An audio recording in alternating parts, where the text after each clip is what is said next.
Today, we're going to start what I think you're going to find to be an exciting, eye-opening, I hope spirit-filled adventure into the second book of the Torah, Exodus.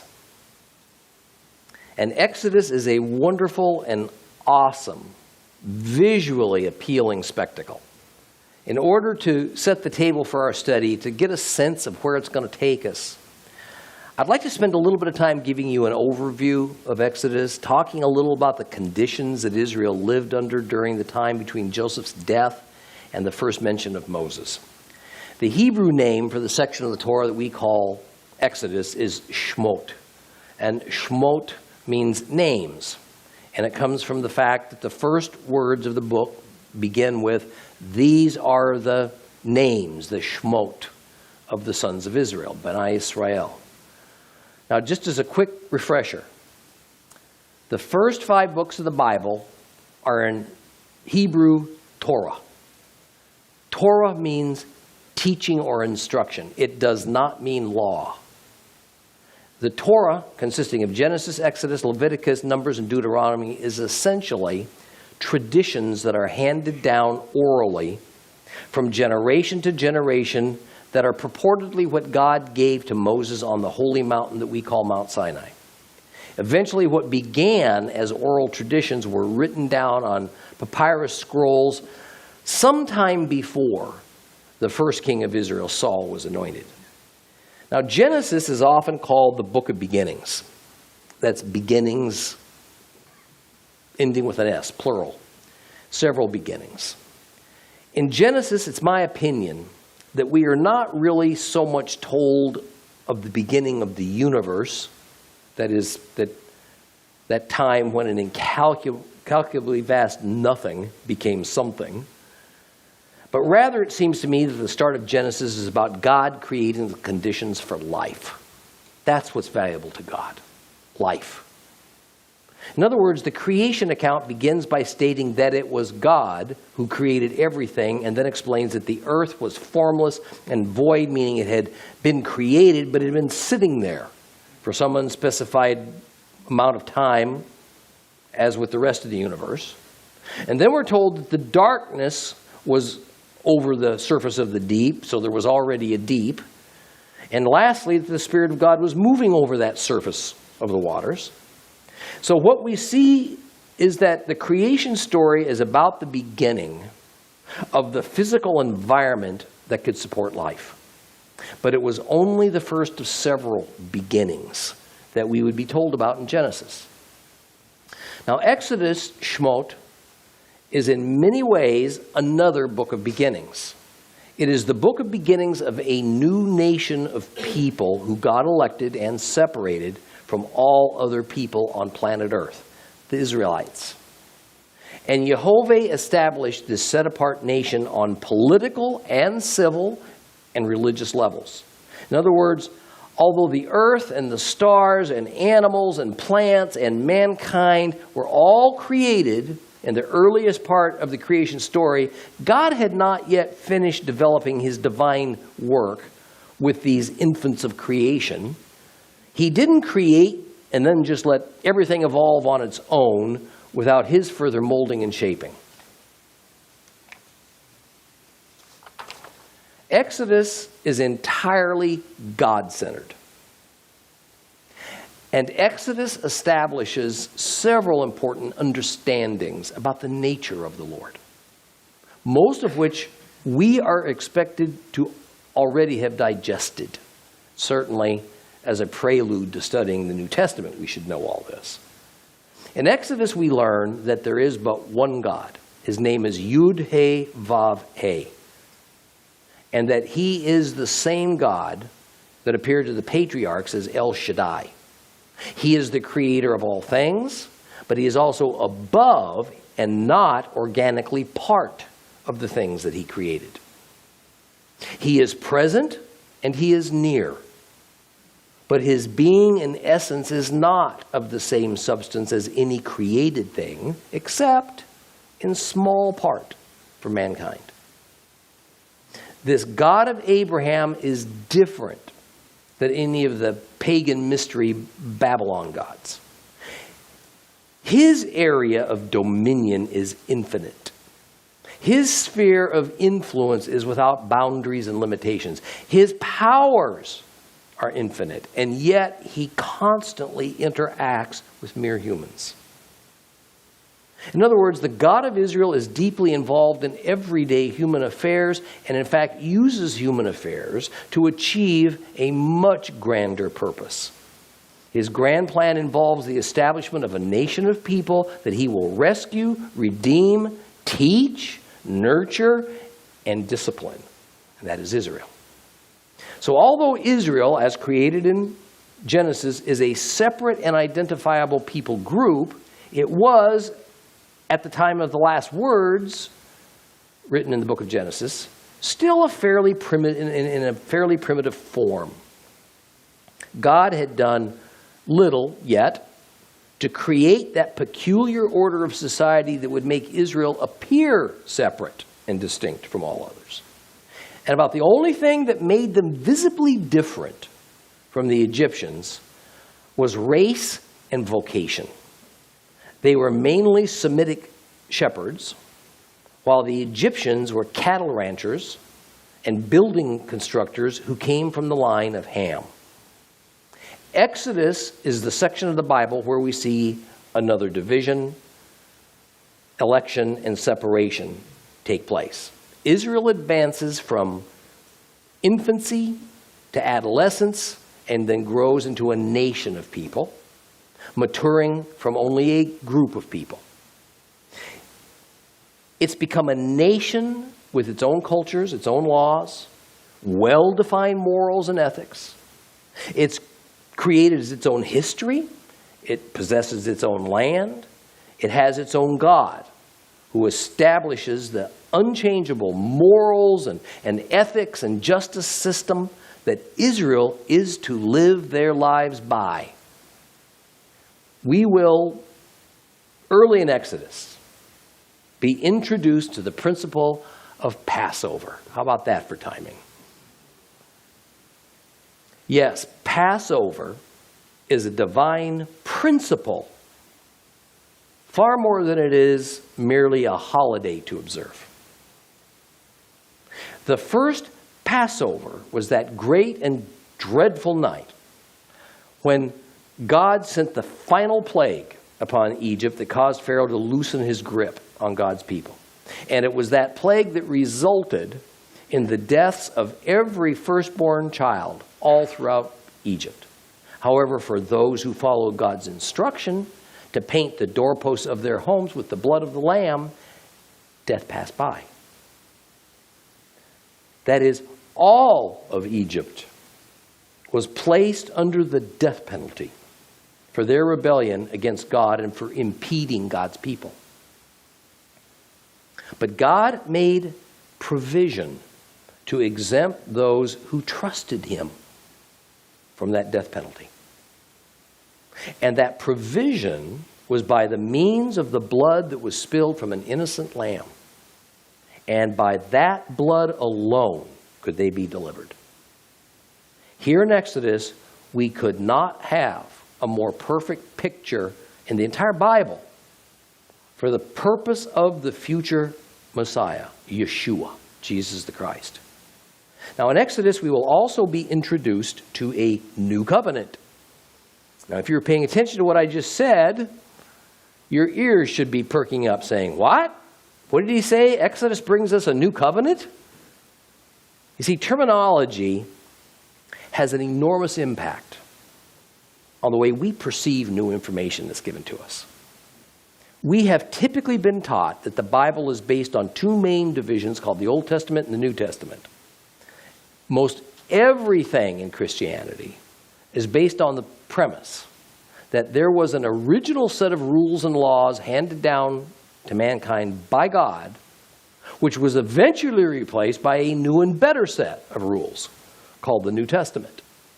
And for Gentile Christians, it has been heavily implied that there is little point to knowing any more about the Bible than we can find in the New Testament.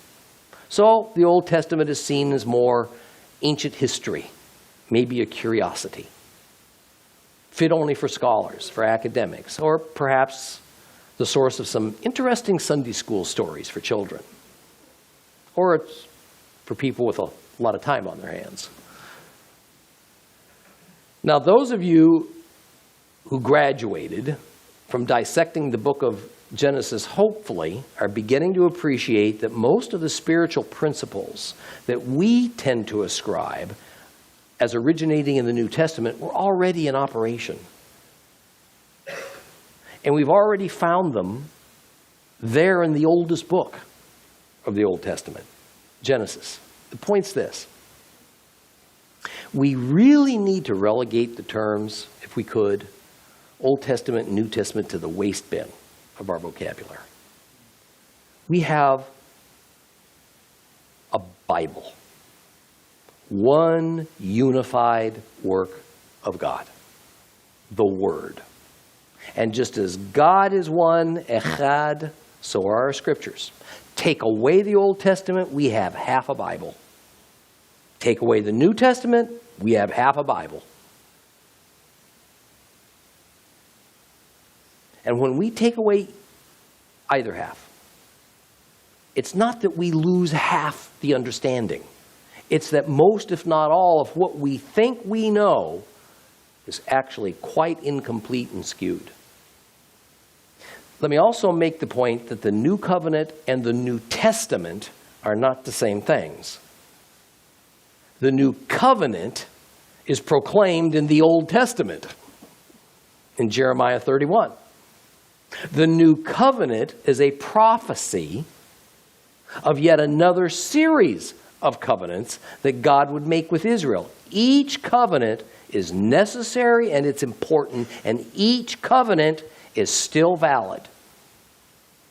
The New Testament simply records that the new covenant, as foretold in Jeremiah, came about, and that Yeshua ben Yosef, Jesus, son of Joseph, is the Messiah who brings in the new covenant by means of spilling his atoning blood for our sakes.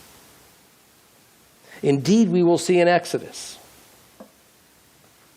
that God also gives Moses a new covenant. Not the same covenant as what we call the new covenant, but it was for Moses the latest of a series of covenants that the Lord established to bring about his will. The covenant given on Mount Sinai is that which Christians typically call the Ten Commandments or the law. Yet it consists, as we're going to see in the weeks ahead, of far more than 10 basic laws of God. Now, what we will also be introduced to in this newest covenant, given to Moses, is a new type of a covenant, a conditional covenant, a covenant that's bilateral, a covenant that's based on humans as well as on God, each doing their part. A covenant that is mutual between God and mankind. This is entirely different than the covenant God made with Abraham some 600 years earlier. Because for that covenant, which led to the establishment of what the Bible calls the line of covenant promise, that covenant was unconditional. That covenant with Abraham, Isaac, and Jacob was unilateral. It was one way, not mutual. It all depended on God. Nothing man could do could cause God to pull back from that covenant nor to change it. In other words, the earlier covenants were promises. The earlier covenant was a promise from God to Abraham. Now, this new covenant given to Moses on Mount Sinai in no way replaced the entirely different and older covenant given to Abraham. It was not a newer and better model with all the latest bells and whistles designed to replace the older, outdated one. It was simply another covenant, uniquely distinct in its purpose and in its nature from the one that was given to Abraham. Yet, just as the first half of the Bible is the foundation for the second, so is Abraham's covenant the foundation for this new one that will be given to Moses. Therefore, the covenants of Abraham and Moses are very different, but they're tightly connected, as are the chapters of a book. Now, Exodus is a saga. It's a wide canvas painted with broad strokes. Yet we must not think of it like a secular history lesson. Only events and mental pictures that illustrate and demonstrate divine principles and purposes, that's what's recorded for our study. Therefore, Exodus doesn't give us a great deal of details on happenings and places and people and about all the cultures that are involved. It doesn't describe the magnificent and advanced society of Egypt. It doesn't tell us much about Israel's time there. It doesn't give us precise information on the route of the Exodus. It doesn't tell us much about the Pharaoh of the Exodus, except for some explicit instructions on the building of the wilderness tabernacle and the accompanying rituals. Details are actually in very short supply in Exodus. From the time of the close of the last chapter of Genesis to the beginning of the book of Exodus, we take a leap in time, about 350 years. So from the last word of Genesis to the first word of Exodus, 350 years have passed, silently, as though it didn't really suit God to even bother to tell us much about what went on in Egypt.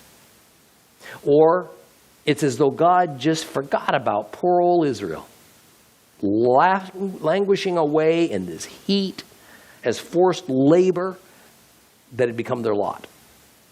And no doubt the majority of those Hebrews must have felt that God had abandoned them. Now, what I think you will come to see, however, is that what God did with Israel was to, metaphorically speaking, make a cake. God carefully selected the ingredients to make Israel. Then he mixed them until they were properly blended, and then he set the mixture in an oven to be baked. He set his heavenly timer for exactly the amount of time he knew was needed for this Hebrew cake to congeal and then to rise and become usable, 400 years. And he waited.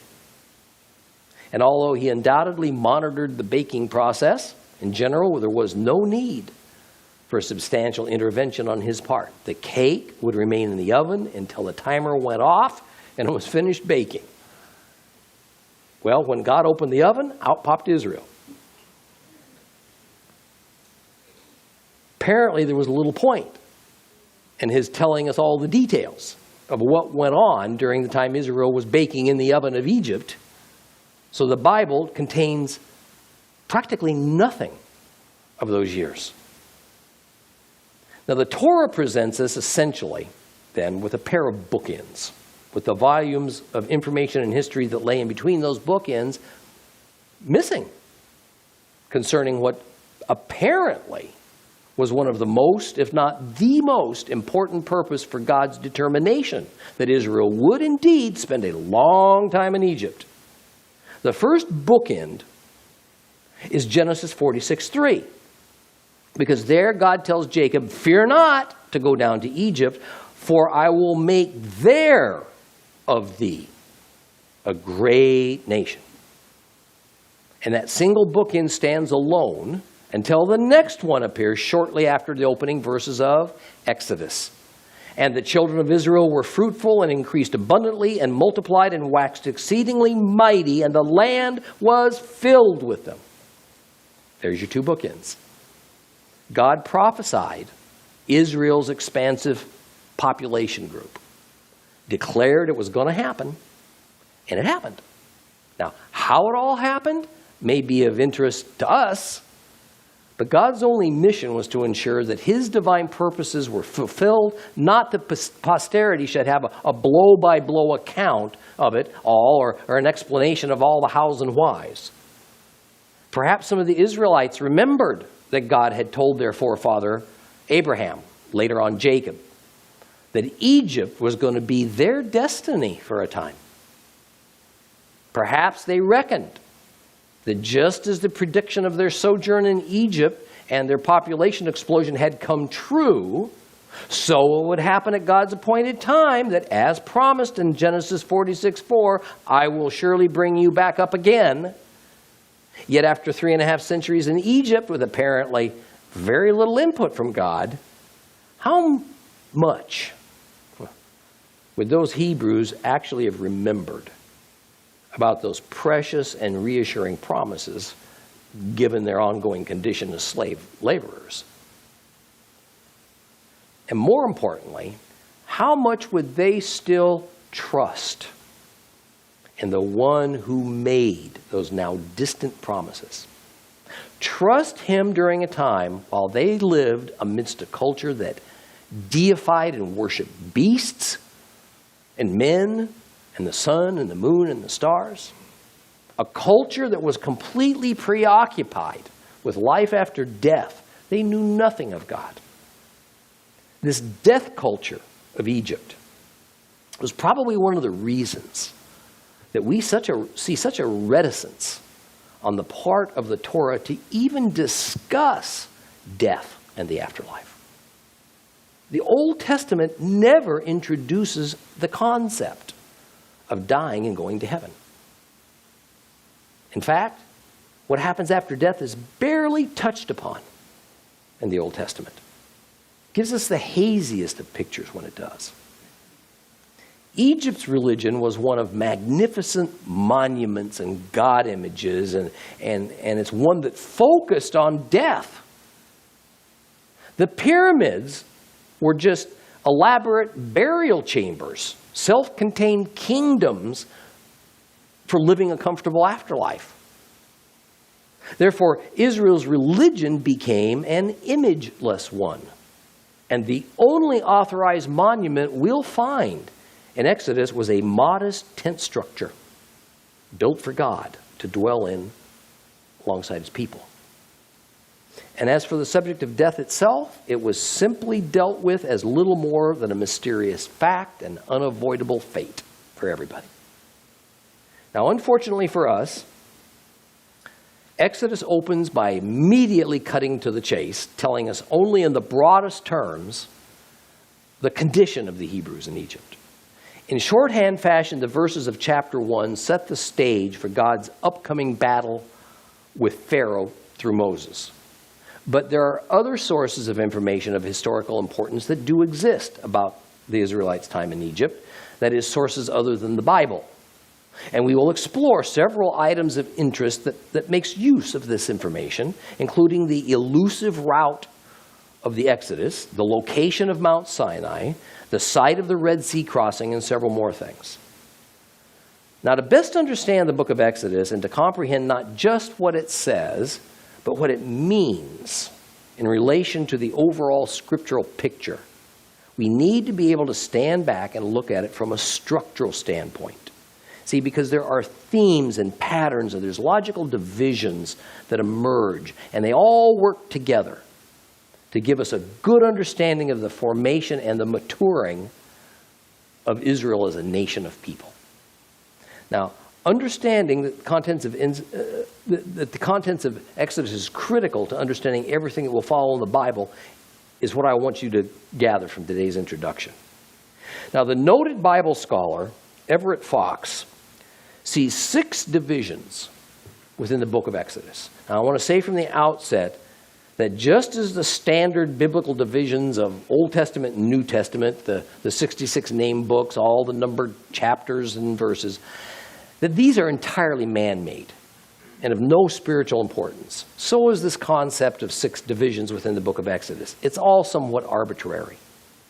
The purpose of all these divisions is only to give our finite little brains a way to deal with the sheer volume of Holy Scripture. What is it they say about how you eat an elephant? One bite at a time.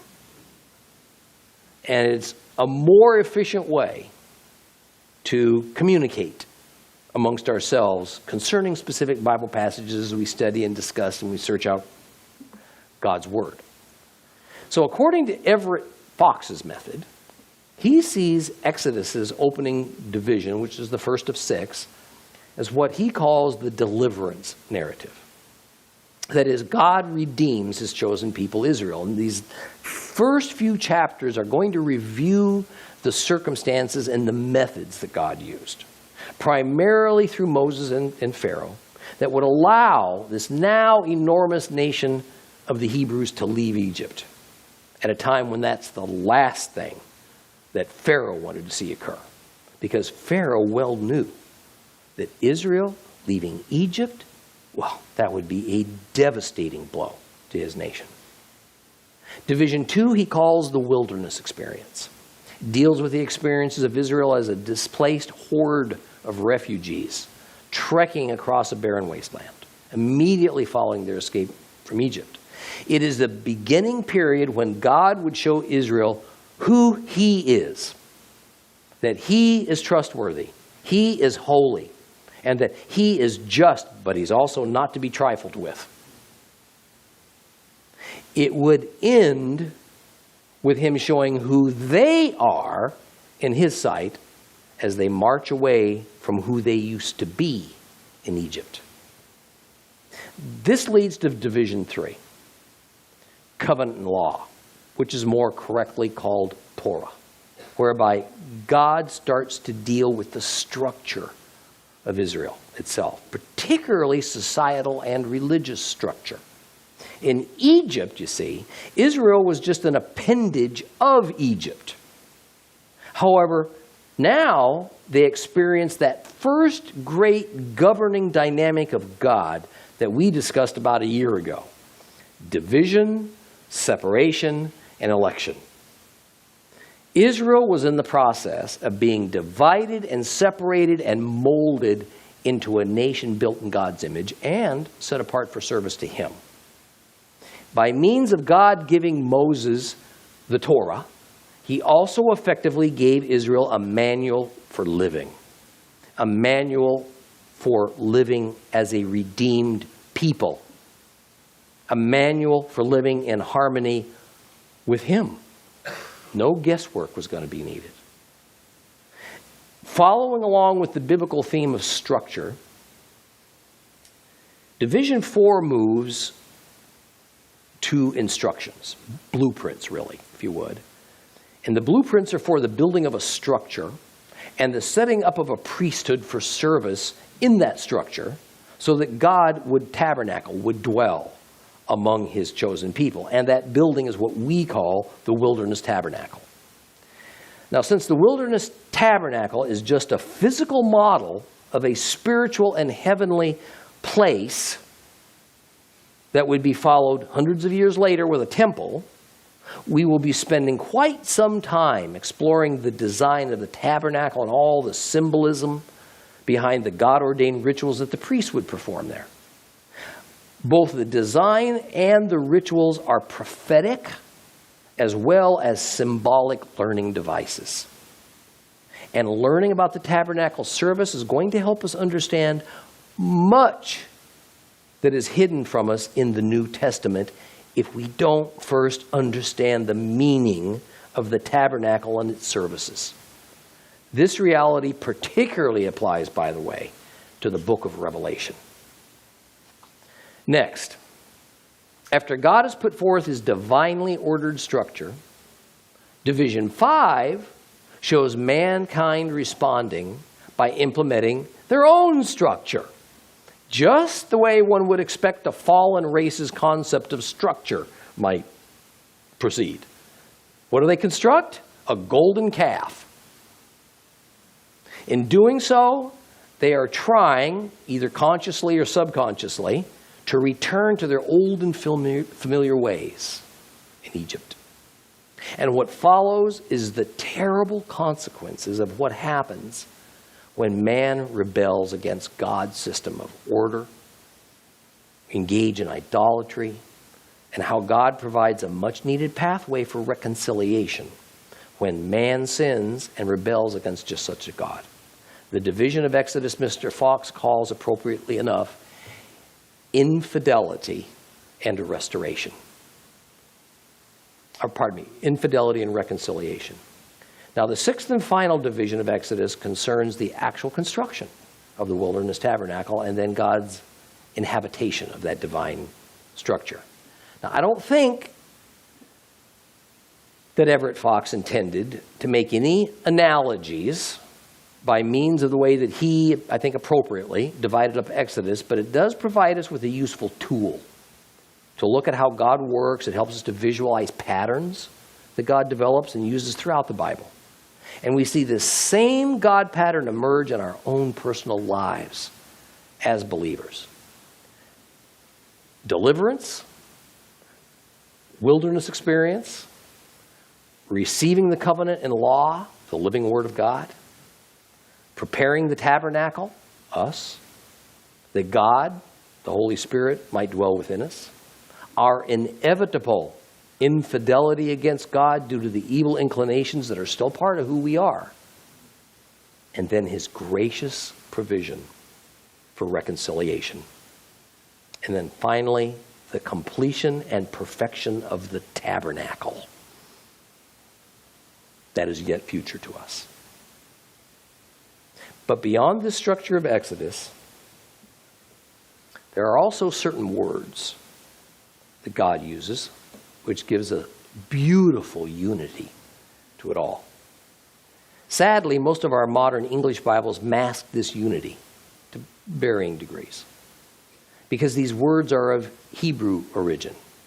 And the way Hebrew words are used is quite different from English. We're going to find throughout Exodus the recurrence of the words in English: see, glory, serve, and know. English can make this a little harder to observe, and I want to prepare you. I want you to be aware as we move forward through Exodus to discover these word patterns. I'm going to give you an example of what I'm talking about right now. Let's just take the recurring root word serve. I'll just do it in English for right now. Serve. It's going to change form and emphasis as we roll through Exodus. We're going to see the Hebrews move from servitude to the Pharaoh to service to God. When the Hebrews are given the Torah, they are also warned against serving other gods. The Torah also specifies how the Israelites, as the children of God, are to treat servants, and how they are to conduct service in the tabernacle, and how God is to be served. Now, this example is neither contrived, and it's not allegorical or just a slick literary style. It's actually very typical. I'm taking you on this short detour to explain the significance of the unique and meaningful word structure of biblical Hebrew that takes a root word like serve, and then it molds it and it shapes it within the scriptures in a way that is particularly helpful for listening to as a spoken word, absorbing it through the ears, through hearing, than for memorizing it.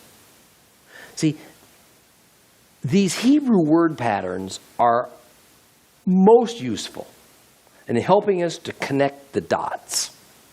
That is, we can follow thought patterns as God weaves and develops His creation in such an organic and intricate way, far beyond human ability to ever even conceive, let alone carry out.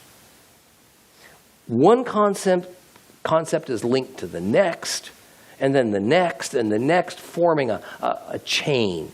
Every tiny step is necessary, no matter how painfully long and drawn out it all might seem to us. And all this is done in the only way it can be done, in order for God to bring mankind from creation to a place of recreation, and of a perfect unity with Him, which is what He desires for us and what He's going to do. The foundation and structure of this divine plan and of this unchanging pattern, that's what we're going to find laid out for us in Exodus. So let's move on. I don't expect you to remember all that, only to make mental note of it, so that the lights might come on from time to time as we spend the next many months in Exodus. So the Bible doesn't give us that much information about the 350 years that passed from the time of the Israelites entering Egypt until God starts preparing Moses to bring them out of Egypt. So I want to spend a few minutes painting as accurate of a setting as possible for the opening scenes of Exodus. Now, this information comes mostly from archaeological finds, as well as Egyptian and Greek and Roman historical records. The first 1 or 2 centuries that the Israelites spent in Egypt had been prosperous for them. All indications are that they lived comfortably, they lived peaceably. They had been allotted by the Pharaoh, thanks to Joseph, what was intended to be a permanent territory, perfectly suitable to their shepherd lifestyle in the land of Goshen. Goshen was in an area of Egypt called Lower Egypt, even though it lay at the northernmost area of Egypt. Noph was the capital city of Lower Egypt, and likely that is where Joseph was when he first dealt with his brothers who had come down to Egypt to acquire grain on account of the worldwide famine. However, new evidence gathered by people who expected anything but what they discovered is that Joseph also had a palace in the city where so many of the Israelites would live, a city called Avaris. This would seem most natural, as Joseph would have wanted to be close to his father and his brothers and his other Hebrew family members. Now, as might be imagined, not every Hebrew remained as a shepherd. Many took up the building trades. They learned them, no doubt, from the Egyptians because they excelled in architecture. Others became merchants, some even cattle ranchers, farmers. Again, they would have learned these occupations from some combination of the Egyptian nationals and the many foreigners that they would have come into contact with, since they lived in the very area that many foreigners from the area that we now call the Middle East would have to have passed through to get into Egypt proper. The Bible texts and the scores and scores of Egyptian monuments give every indication that the Hebrews were not restricted to only the land of Goshen, nor were they shy about moving into other areas of Egypt. They did. Over time, many Israelites became expert at growing crops, using the tremendous resources of the Nile to their advantage. Even more, they assimilated into Egyptian culture to varying degrees. Through everyday dealings with the native Egyptians and through intermarriage, Israel and Egypt fashioned quite a connection. Along with accepting Egyptian culture, they also began to adopt standard Egyptian religious views and religious rites. Sometime around the halfway mark of their sojourn in Egypt, a sea change occurred, and it forever altered the lives of the Israelites. Beginning just a few decades before Joseph's arrival as a slave in Egypt, the so-called Hyksos rulers had established their dominance over most of Egypt, primarily Lower Egypt. The Hyksos were from somewhere in the Middle East. They were Semites, so they were cousins of Israel. And regardless of where they were from, they weren't Egyptians. They were foreigners. And the Egyptians detested being ruled by these shepherd kings, as they were known. Their dominance ebbed and flowed, at times making gains into Upper Egypt, which, by the way, is to the south, and the territory that lay between Upper and Lower Egypt, and inevitably losing some ground as well.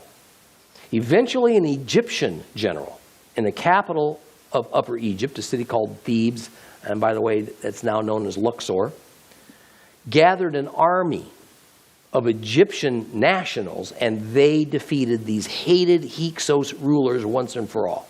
Now, the Israelites would now become the focal point of nearly 2 centuries of bitterness that had built up in the Egyptian people that no doubt began when the Hebrew Joseph started accepting their servitude in exchange for food during that famous 7-year period of famine. The first job of the new king of Egypt then, an Egyptian, was to dismantle any foreign influence that could threaten Egypt. And that meant gaining control over these Israelites, whose numbers had grown into menacing proportions. Undoubtedly, the Israelites were the majority people in the Nile Delta areas, but they had also spread out and established themselves in other areas of Egypt. So the political solution was straightforward and very simple. Subjugate them. Make the Israelites into forced laborers. Now, for all practical purposes, we could say that there was a complete and almost overnight reversal of fortunes. The Israelites, who had become wealthy and numerous, they'd attained political clout in Egypt. Well, they were dispossessed. Overnight, they became the lower class.